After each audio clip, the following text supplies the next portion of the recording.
Kasus pertama virus corona di Amerika Serikat terkonfirmasi 20 Januari lalu, di mana seorang pemuda berusia 35 tahun di Washington menyatakan orang pertama yang terinfeksi COVID-19 setelah mengunjungi keluarganya di Wuhan, China.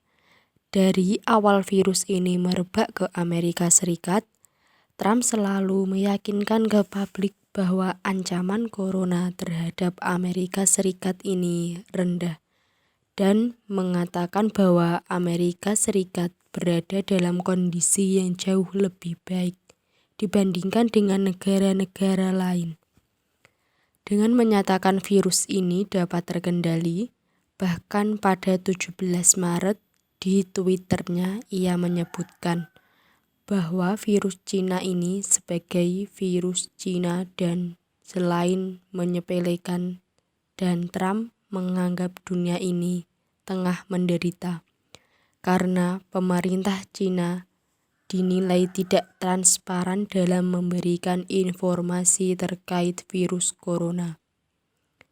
Virus corona pertama kali merebak di Wuhan, China, sehingga jika China lebih transparan, Amerika Serikat dan negara-negara lain dapat mempersiapkan diri lebih awal.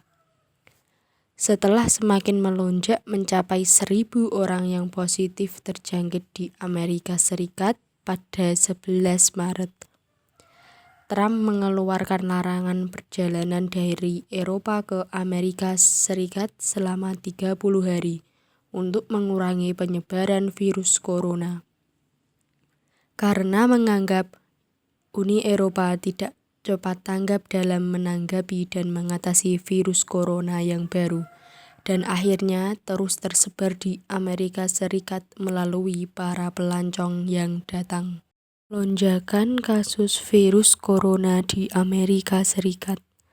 Yang pertama, China dianggap sebagai negara yang di mana virus corona yang awalnya muncul yang memiliki kasus terbanyak di dunia mencapai 81.000 orang.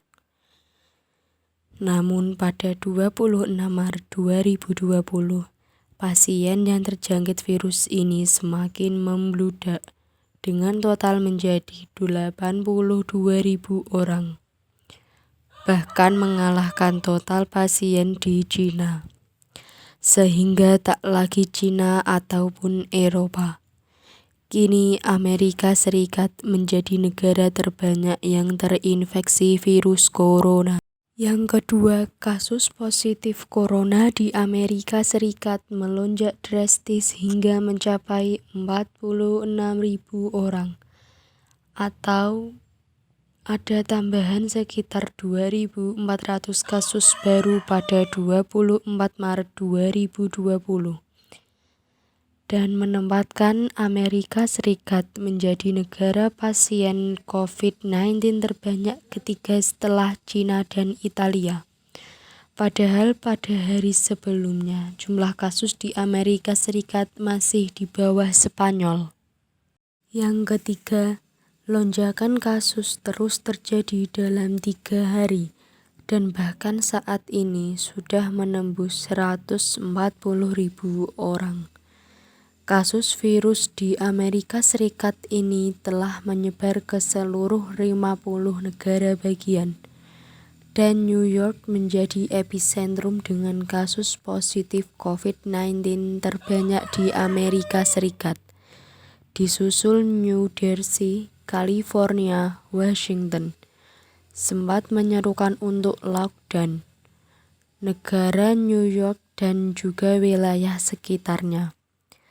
Namun 8 jam setelah Trump mengatakan akan men-lockdown wilayah itu untuk mencegah virus corona, Trump membatalkannya pada 29 Maret 2020 kemarin, karena menurutnya lockdown tidak diperlukan.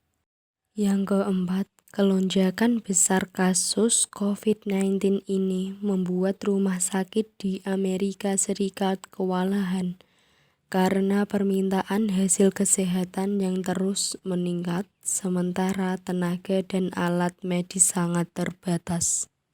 Yang selanjutnya, kebijakan yang dilakukan pemerintah Amerika Serikat untuk menangani virus corona dan juga berdampak pada ekonomi Amerika Serikat diantaranya. Yang pertama, The Fed memangkas suku bunga sebanyak 2 kali pada Maret 2020 hingga menjadi 0% sampai 0,25%. Selanjutnya, yang kedua, melakukan program pembelian aset atau quantitative easing dengan nilai tidak terbatas. Itu artinya The Fed akan membeli seberapapun aset yang diperlukan untuk menjaga likuiditas di pasar agar tidak mengetat. Yang terakhir, dari segi moneter, pemerintah Amerika Serikat juga menggelontarkan stimulus jumbo atau 2 kali lipat dari nilai ekonomi Indonesia yang mencapai 2 triliun dolar Amerika Serikat atau setara dengan 32.000 triliun rupiah. Dan ini menjadi paket stimulus terbesar sepanjang sejarah yang pernah digelontarkan pemerintah Amerika Serikat dengan nilai sebanyak itu. Maka sebanyak 1,17 miliar dolar dialokasikan untuk rumah sakit dan 16 miliar dolar untuk persediaan farmasi dan kelengkapan alat-alat kesehatan nasional. Selain itu, bantuan langsung tunai juga dikucurkan sebesar 1.200 dolar per orang, dengan catatan bantuan ini hanya diperuntukkan untuk penduduk dengan pendapatan kurang dari 75.000 dolar per tahun. Kemudian memberikan hibah untuk maskapai penerbangan dan masih banyak lagi stimulus jumbo tersebut.